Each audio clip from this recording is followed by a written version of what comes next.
San Miguel Playhouse production of It's a Wonderful Life. If that comes as a surprise to you, then you're in the wrong theater. We are doing a live radio show here, and we're running it just a little bit late, but you know, who isn't this time of year? Pretty soon it's going to be 1948. Can you imagine? Now, how many of you have been part of a live radio show before? Just put up your hand. Someone? Well done. Well done. Well, you'll know then that the characters in the radio play are numerous. And in this show, there are 36. And our actors here, however, are so talented that you won't have any difficulty determining who's who in the cast. Of course, we want you to laugh and enjoy yourself, but one thing we need is your applause. And you'll be given a cue by our sound effects director here, who's also our stage director, Chuck Rubin. And when he gives you the signal, please applaud with real gusto, okay? Okay, let's try it. Here's the cue.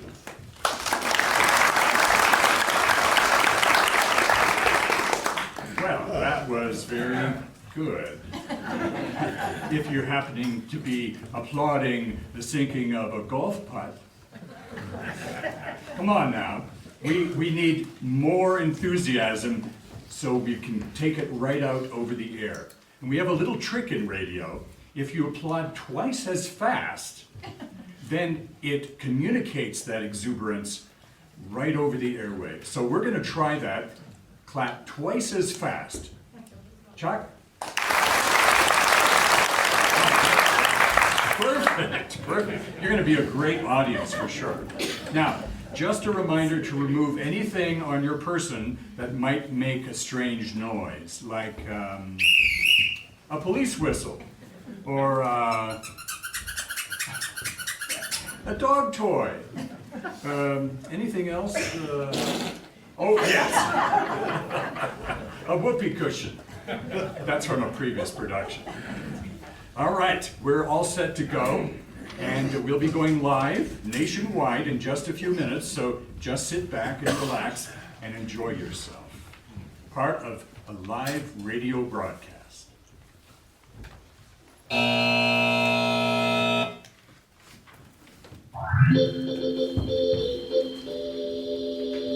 And now, San Miguel Playhouse presents It's a Wonderful Life, directed by Chuck Rubin, starring David Kalitsky, Jocelyn Sunrise, John Wharton, Martin Grappengetter, and Jeff Hargreaves, with Henry Vermillion, Frank Simons, Marty Fraser, Maggie Bunce, Howard Bach, and Mike Keith.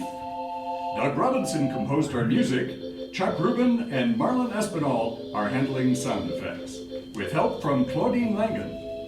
Geraldo Chariton is our technical director, and I'm your announcer, Jim Wright.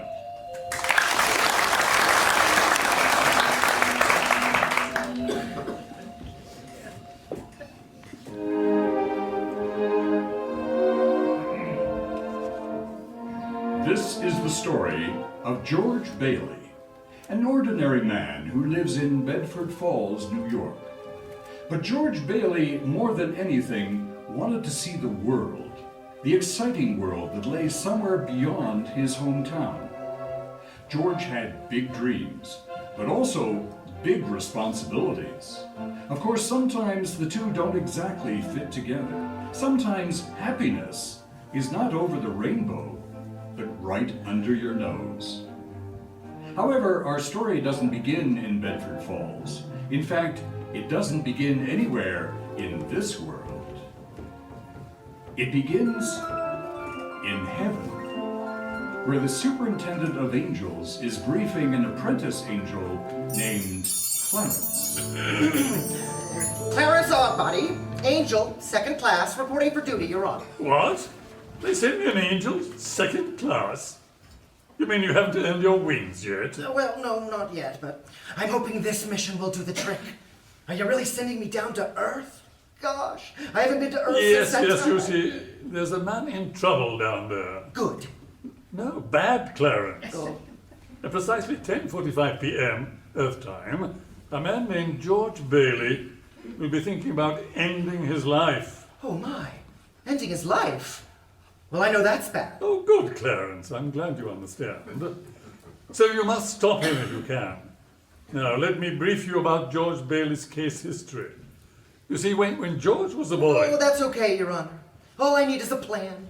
Plan? You see, Your Honor, I'm reading The Adventures of Tom Sawyer, Mark Twain. Yes, I'm familiar with the book. Well, Tom Sawyer always has a plan. Yeah, I see. Well, if you can help George Bailey with your plan, you may just get your wings. Say, how long have you been waiting for your wings? Ooh, over 200 years. 200 years? Oh, well, George Bailey's going to need a miracle. Yes. Thank you for your confidence in me, boss. I'll leave immediately. Wait, Clarence. Plan or no plan, first some background. Now, when George Bailey was a boy, he and his friends snuck into mean Mr. Potter's property and were sliding over a frozen pond on a shovel. But George's younger brother Harry fell through the ice. And George jumped in to save Harry? Yes. But as a result, George has a bad ear. Oh, sure. The icy water, infection. I get it. Now look, Clarence, a few months later, young George was working after school at Gower's drugstore. But on this day, Mr. Gower received a telegram informing him that his only son had just died of influenza. Devastated, Mr. Gower was trying to drown his sorrow in whiskey when...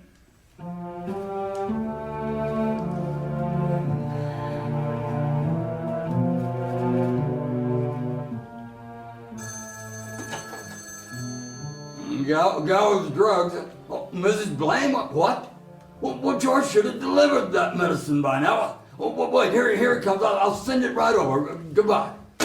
George, did you deliver that prescription? Well, no, Mr. Gower. Why didn't you deliver that right away? The little blame girl's sick one. You lost it, didn't you? No, Mr. Gower, here it is. Here? Why, you... Ow, Mr. Gower, my ear. You my ear. good for nothing, Ow. lazy loafer. You're hurting my sore ear. What are you trying to do? Ruin me? No, Mr. Gower. No, you put something wrong in those pills and I... Oh, shut up, you little... Look. I know you're sad. You're upset about your son dying. You've been drinking, but you put something bad in these capsules. I didn't know what to do. What, the capsules? Look at them, Mr. Gower.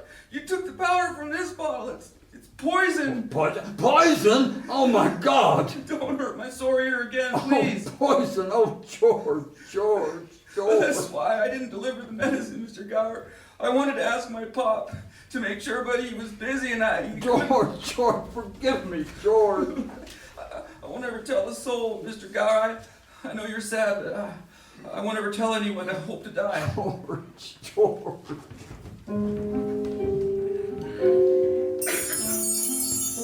My, George took a beating, but he did the right thing. Well, George grew up and he wanted to go to college, but there just wasn't enough money.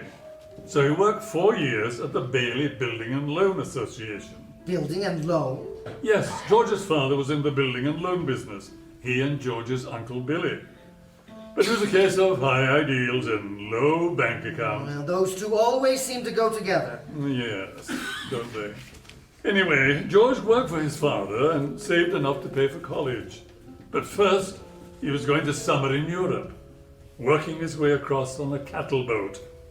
Full of wanderlust, George wanted to do a little traveling before college.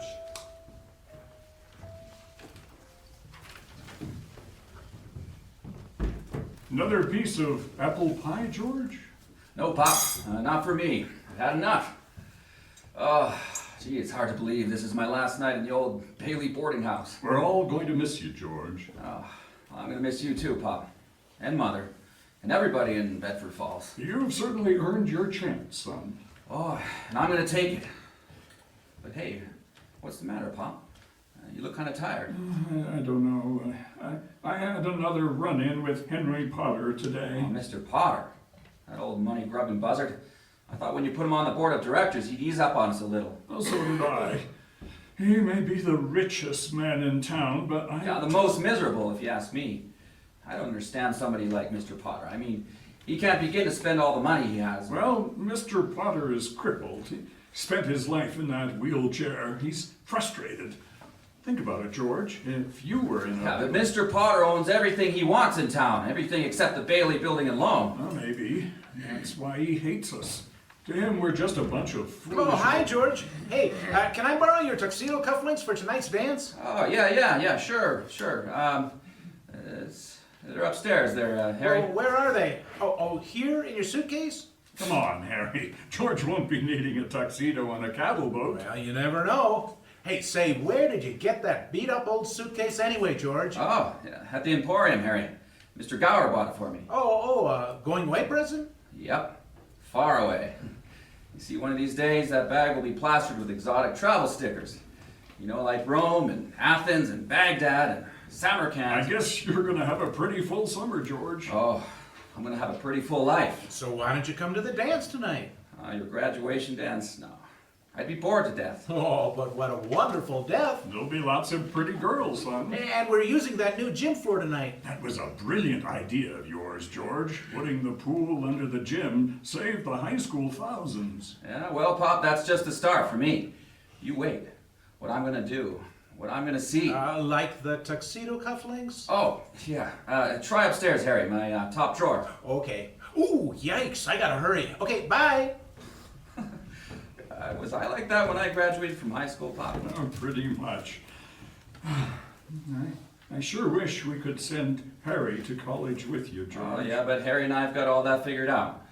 He'll take over my job at the building and loan and work and save for 4 years like I did, and then he'll go. He's pretty young for that job. Well, he's no younger than I was. You were just born old, George. How's that, Pop? You know my trick here. I said you were born old. Well, then, that's why I gotta hurry now. There's a whole world out there waiting for me to conquer it. George, when you get out of college, you wouldn't consider coming back to the building and loan, would you? What? Come back? Oh, no, now, Pop. I couldn't. I couldn't face being cooped up for the rest of my life in a shabby little office with all those and... I see. I'm sorry, Pop. I didn't mean that. But it's just this business of nickels and dimes. I know, spending your life trying to figure out how to save 3 cents on a length of pipe. I understand, son. Do you, Pop? I mean, staying here, I just go crazy. You see, I want to do something big, something important. But in a small way, we are doing something important, George. In that shabby little office, we help people to own their own homes. We help their dreams come true. I know, Pop, but most of my friends have already finished college. I feel if I didn't get away, I'd bust. I guess you're right. You know what I mean, right, Pop? I know that this town's no place for anybody, unless you crawl to Mr. Potter. You've got talent, George, a gift. So travel, get yourself that education, then do what you want, son. You know, Pop, you ready for a shock? I think you're a pretty great guy. Thank you, George. Look, why don't you go on over to Harry's dance? See that new gym floor over the pool. I'm sure you'll have a good time. Well, it is my last night in Bedford Falls. I guess I could drop in. Well, maybe I will at that. Hey, see you later, Pop.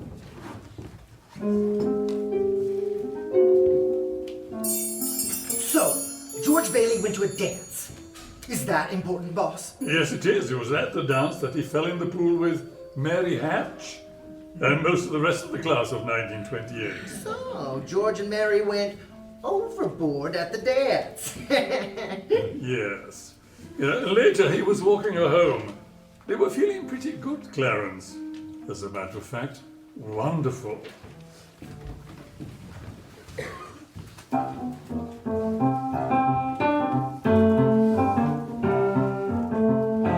Buffalo gals, can't you come out tonight, come out tonight, come out tonight. Buffalo gals, can't you come out tonight and dance by the light of the moon? Hey, hot dog! Hey, Mary! We sound beautiful, George. Oh, well, we don't look beautiful. You should have seen me scramble to get these clothes, these dry clothes out of the locker, after we all fell in the pool. I didn't know you were the football type. Well, I didn't know you were the royal robe type. Didn't you now? My train, sir. Your caboose, milady. Well, hey, you know something? Mary, I'd almost say you were the prettiest girl in town. You look wonderful. Well, why don't you say it? Well, I don't know. Maybe I will. But hey, what happened to you? How'd you get so grown up? I'm gaining on you, George. Maybe we'll be in the same class at college. Same class. Hey, how old are you anyway? 18. 18? Why, it just seems like last year you were just 17. What? Am I too young or too old? Oh, no. You're exactly right. Your age sort of fits you. I'm just saying you look a little older without your clothes on. What? I mean, your dress on. No, I mean... What do you mean, George? Hey, look where we are. Ah, the old Granville house. Yeah, I gotta throw a rock, bust a window. Oh no, George. Even though it's deserted, I love this old place. It's full of romance. Romance? Nah. With deserted houses, you make a wish and then try to bust a window. But it's such a lovely old house. I want to live there someday. In there? Oh, go on. I wouldn't live there if I were a ghost. Hey, now watch. That window, second floor. Watch this. Here we go. Oh, how about that, huh? Pretty good shot. Broke that window. What'd you wish for, George? Wish? Oh, I don't know. Oh, not just one wish, Mary. A whole hatful of them. You see, I'm leaving this crummy little town. I want to see the world. Italy, Greece, and the Parthenon, the Colosseum, and that's just this summer. And that's a good start, George. Yeah. And then I'm coming back and going to college, see what they know, of course. Of course. And then I'm gonna build things. Yeah. I'm gonna be airfields and skyscrapers 100 stories high and bridges a mile long and then I'm gonna hey, what you doing, Mary? Hey, you're a pretty good shot yourself. So what did you wish for? Well, Buffalo gals, can't you come out tonight and dance by the light of the moon? Oh, come on, Mary. What is it you want? Do you want the moon? All you gotta do is just say the word and I'll throw a lasso around it. Okay, the moon. I'll take it. Then what? Then what? Well, then you swallow it. And, yeah, it dissolves and moonbeams shoot out of your fingers and the ends of your hair. And then, well, do you think I'm talking too much? Yes. Why don't you kiss her? How's that? I Say what? said, why don't you just kiss her instead of talking her to death? Oh, kiss her, huh? Youth is wasted on the wrong people. Hey, well, hey, just a minute. Hey, you. Hey, come back here. I'll show you some kissing that'll... Oh, wait, Mary, don't run off. I'm just funning with this guy.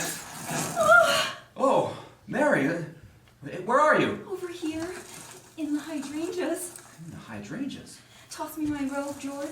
Oh, toss you your robe. Oh, sure, I'll just toss you your...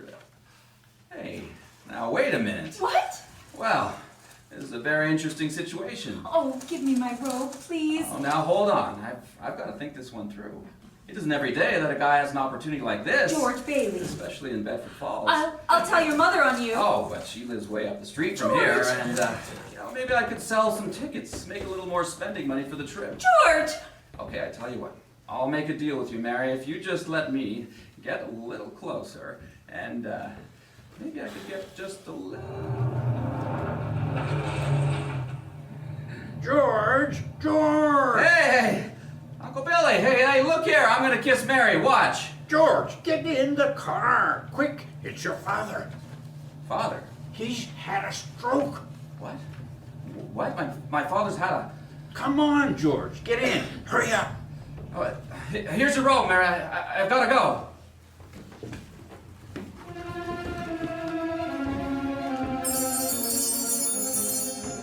Well, George's father died that night, Clarence, and George didn't go to Europe.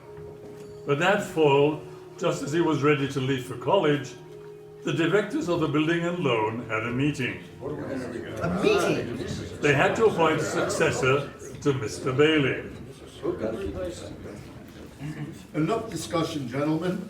All those in favor of approving these last funds made by our deceased president, say aye. Aye. All opposed? No! Mr. Potter's dissent is noted, but the motion carries. The loans are approved. Thank you, George. That's all we'll need you for. I know you've got a train to catch. Yes, yes. Hey, is Ernie's taxi out there, Uncle Billy? Yes, yes. A taxi's waiting to take George to the train and to college. Hurry up, George. I'd like the board to know that George here gave up his trip to Europe to oversee things these past months. Good luck to you at college, George. Yeah, thanks. Okay. Well, thank you. So long, gentlemen. Now, proceeding with our agenda, we come to the real purpose of this meeting. We must... No! Mr. Chairman! Mr. Chairman! Mr. Potter. I've waited long enough.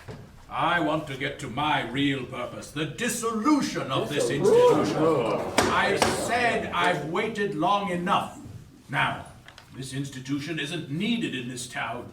It competes with the bank and is a general nuisance to sound business practices. Therefore, the only... That is your opinion, Mr. Potter. It is not opinion, it is fact. Now that Peter Bailey is dead, I move that we dissolve the building and loan and turn its assets and liabilities over to a receiver. No, wait just a minute, Potter. No, you wait a minute. Now, Peter Bailey was not a businessman. He was a man of high ideals, so-called, but ideals without common sense can ruin this town. Ruin? Well, of course. It isn't fair to the little people to encourage them to live beyond their means. Like this Ernie Bishop, the taxi driver. Now, I happen to know he was turned down for a home loan by the bank. But Now, wait a minute, Mr. Potter. I handled Ernie Bishop's loan, and you've got the papers in front of you. His income, his insurance, his collateral, and I can personally vouch for his character. A friend of yours, George? You see, gentlemen, if you shoot pool with an employee here, you can borrow money. And what's that getting us? A discontented, lazy rabble instead of a thrifty working class. All because starry-eyed dreamers like Peter Bailey stirred them up and put impossible ideas into their heads. Now, who'll second my motion to dissolve? Now, hold on, Mr. Potter. Oh, I meant no disrespect, George, but your father... Now, wait a minute. Why my father ever started this penny ante building and loan, I'll never know. But just remember this, Mr. Potter. That rabble you're talking about, well, they do most of the working and paying and living and dying in this community. So? Well, is it too much to have them work and pay and live and die in a couple of decent rooms with a bath? Anyway, my father didn't think so. And people were human beings to him. But to you, a warped, frustrated old man, they're cattle.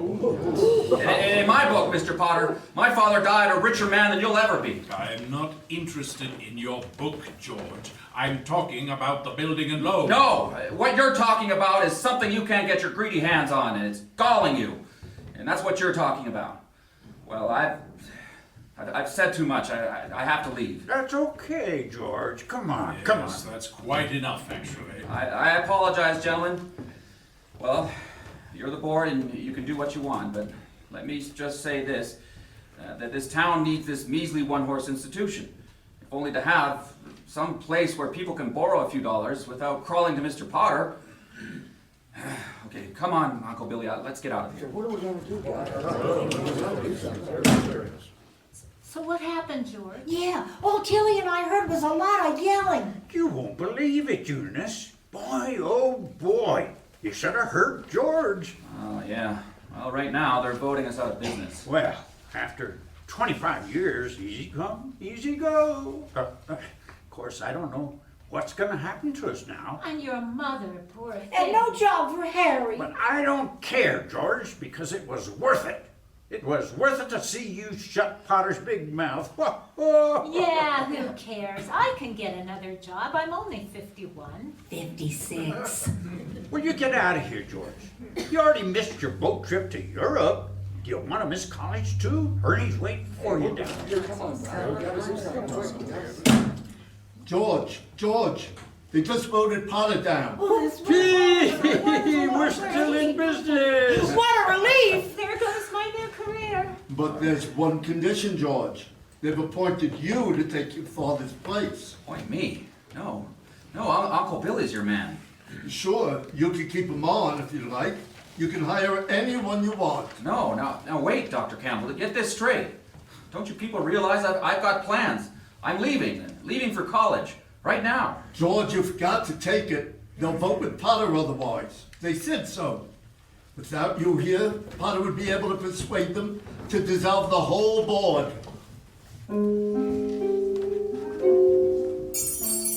Wait, boss, don't tell me. George Bailey didn't make it to college. No, he didn't, Clarence. George gave his college money to his brother Harry. Harry went instead. But what about that girl? The cute one stuck in the hydrangea bush. You know, Mary. Oh, George saw her now and again, but Mary also went away to college. And George worked 4 more years at the building and loan, waiting for Harry to finish school, come back and take over. George still hoped to see the world, though. He planned to work in the oil fields of Venezuela. Except when Harry came back, he wasn't alone. There was a girl with him, his wife.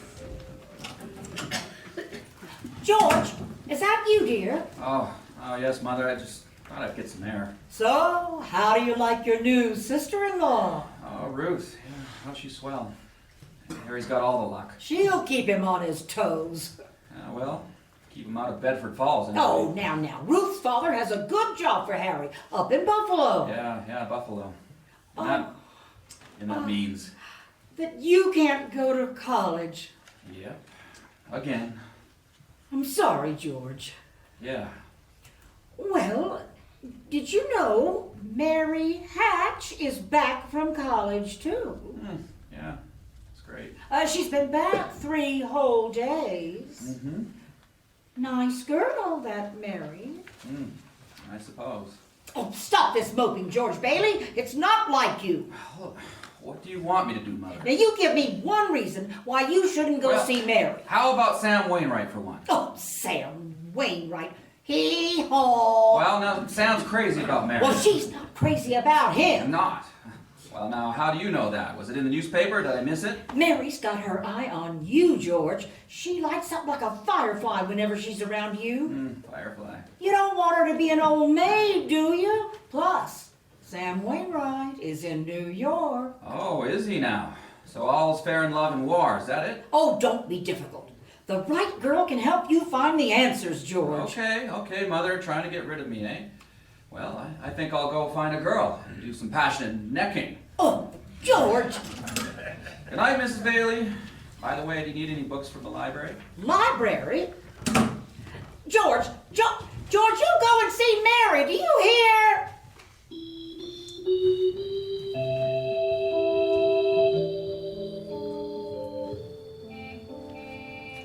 Hi, George. Need a lift? Oh, hey, no, Ernie. I wouldn't want to rob you of a fare now. You wouldn't be robbing me of any fares, George. Taxi business is on the skids. Well, then it's just like the building and loan business. Hey, you want to swap? Actually, George, I need to talk to you. I'm going to have to turn the deed back over to you. The deed? Oh, the deed to your house? You've only been there 2 years, Ernie. Yeah, but with business being so bad, I can't make the payments right now. Me and the missus will just have to move back in with her folks. Oh, Ernie. No. I tell you what. Can you just pay the interest? The interest? Well, sure, I could do that, but... Okay, so keep the house and forget the principal for a while. You're just hitting a rough patch, that's all. Gosh, George, I don't know how to thank you for this. This means... Taxi! Hey, hear that? You're back in business, Ernie. I am. Coming right up. Attaboy, Ernie!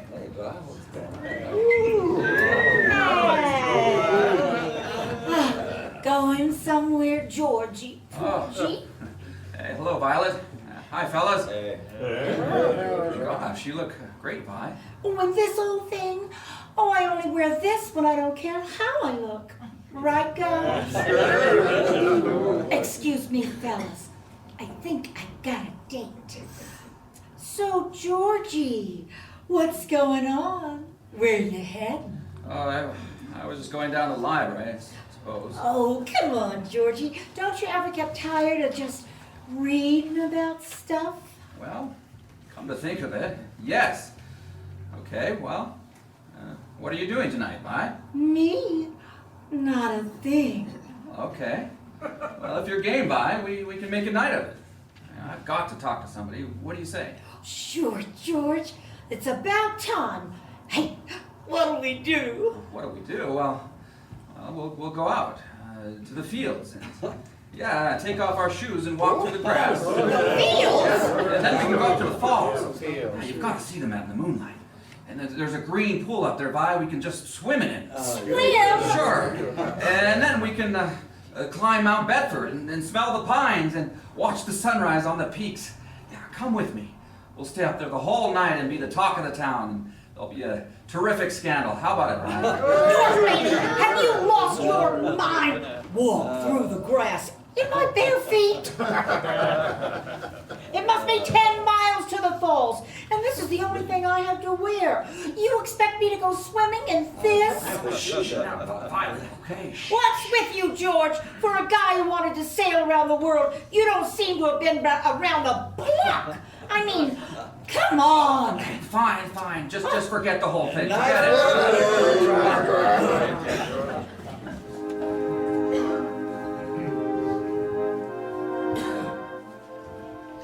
George, what are you doing out there? Nothing. Oh, is that you, Mary? I think so. Well, Well, what? Oh, me, I was just passing by. yes, several times. I wondered if you were picketing or haunting me, Oh, now, why would I want to do that? but your mother phoned saying you were coming over. My mother? Oh, the nerve of her. Well, I just happened to be passing by. That's all. I didn't have any firm So kind. are you coming in or aren't you? Well, all right, if you insist. I'll come in for a minute. But I didn't tell anybody I was coming here. Right, you're your own man. So when did you get back? Tuesday. Oh. Where'd you get that dress? New York, do you like it? Oh, well, it's all right, I guess. I thought you'd take up in New York, like Sam and the rest. Oh, I worked there on a few vacations, but I don't know, I got homesick. Homesick. You got homesick for Bedford Falls? Well, it is home after all. No point just standing there on the porch. Come on in. I don't understand this. I didn't tell anybody I was coming here. So you're leaving. No, I wouldn't want to be rude. I'll stay for a while since I'm here. So it's nice about your brother and his new wife, isn't it? Yeah, Ruth, it's okay. What's the matter? You don't like her? Well, of course I do, and Ruth's a peach. Oh, it's just marriage in general you're down on, huh? No, marriage is all right. It's for some people. I mean, it's fine for Harry and Sam Wainwright and you. For Sam. Mary, who's down there? It's George Bailey, Mother. George Bailey. What's he want? I don't know. What do you want, George? Me? Nothing. Not a thing. Just passing by. Coward. He's making violent love to me, Mother. He is? You tell him to go right back home. Sam Wainwright said he'd call tonight from New York. I guess so, Mother. So, George, how about a little music in here? Oh, your mother really shouldn't be yelling. Oh, yeah, that. Now I didn't come over here just to... Well, what did you come here for? Well, I don't know. You're supposed to be the girl with all the answers. How about you tell me why? Oh, why don't you go home? Okay, maybe I will go home. Mary, the telephone. Sheesh, I still don't know why I came here. Mary? Good night. Good night. Mary, the phone. You know, with all this shouting, you think that somebody could just... Mary? Maybe it's You Sam. think Answer what, it. George? You think what? Mary, get the phone. All right already. I'll get it, Mother. George, on your way out, could you turn off the phonograph? Oh, sure. Yeah, I'd be glad to. Gone crazy song. Let me out of here. Hello, Hatch residence. Oh, Sam. Oh, hey, Mary. So good to hear your voice. Is it? Excuse me, Mary, it seems I forgot my hat. Oh, Sam, how nice of you to call all the way from New York. What? Yeah. Oh, yeah, hee-haw. You know, Sam, an old friend of yours is here, George Bailey. What? Old Mossback George in person? Yep, old Mossback George. Oh, hee-haw. Well, put old George on. I don't want to say hi. Wait a minute, Sam. George, Mary, Sam doesn't want to talk to George. he does too. He even asked for George. What is it, Mary? You see, I'm in a hurry. I've got to get to the Wait, library. it's Sam Wainwright. He wants to talk to you. Sam Wainwright. Oh. Sam, here's George. Oh. Yeah. Hi, Sam. Hee-haw. Hee-haw. Yeah, some pal you are. So what are you doing there? Trying to steal my girl? Steal your girl? Hey, nobody's trying to steal any girl. Mary, here's Sam again. No. Wait a minute, George. Wait. I want to speak to both of you. I'll put Mary on the extension upstairs. Oh. Yeah, he wants you to get on the extension upstairs. I can't. Mother's on the extension. George, just put your head a little closer. We can both hear. Both? Oh, okay. There. All right. Sam, we're both on the line. Oh, good. Now, I have a plan that's going to make us all rich. Hey, George, you remember one time in Martini's Tavern you told me about making plastics out of, chili beans? Chili beans? Soybeans. Oh, I mean soybeans. Oh, yeah, soybeans, okay. Well, my father's investing in it, George. We're going to open a factory outside of Rochester. Now, what do you think about that? Oh, Rochester? Factory? Well, wait, why don't you put it here in Bedford Falls? I mean, the old tool machinery works closed down. You could get that building for a song, and plus there's a lot of labor here, too. Well, now you're talking, George. But here's the point. Mary, you listen to this, too. If you've got any money, you put every dime into our stock. Stock? Well, yeah, come on, George. We might even have a job for you. That is, if you're not still married to that broken down old building and loan. Here's your chance to get in on the ground floor. Ground floor. That's wonderful. Yeah, well, we'll have to see, Sam. Oh, Mary, are you still listening? Yes, Sam, I'm here. Tell George that this is the chance of a lifetime. You hear? It's the chance of a lifetime. He says it's the chance of a lifetime. Oh, give me that phone. Sam, here's George again. Now you listen to me, Mary. I don't want any plastics, any job, any ground floors, and I don't want to get married, ever. To anyone, do you understand me? Oh, George. And I want to do what I want to do. And you're not going to trick me into any... George. Mary, I love you. I love you, George Bailey.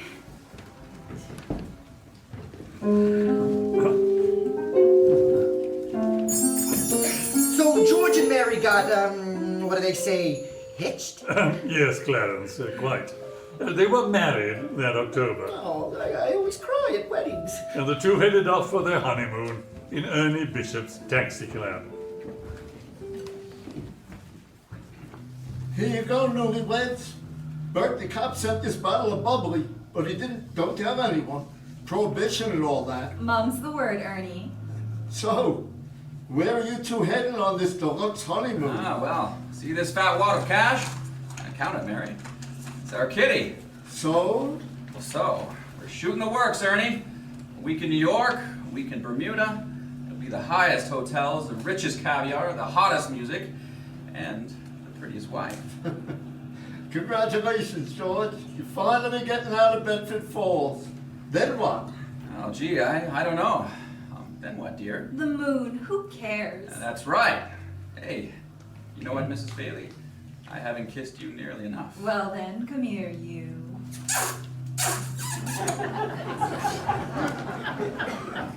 Slow down, lovebirds. Hey, any fond farewells, George? Here's Genesee Street. Well, so long, Bedford Falls. So long, old building and loan. So long, Uncle Billy and Mr. Potter and everyone else. We're sneaking out and we won't ever come back. Ever. Hey, George, there's something going on here. Look at that crowd over there in front of the bank. Looks like the door's locked. What? What? Hey, pull over, Ernie. What is it, George? That's what you call a bank A run. bank run? Yeah. If you got any money in that bank, you better pull it out in a hurry. Oh, George, no, let's not stop, please. Ernie, just go straight to the train station. George. Wait a minute, honey. I gotta see what this is. I'll be back in a second. No, George, please. George, don't go. Ernie, stop him.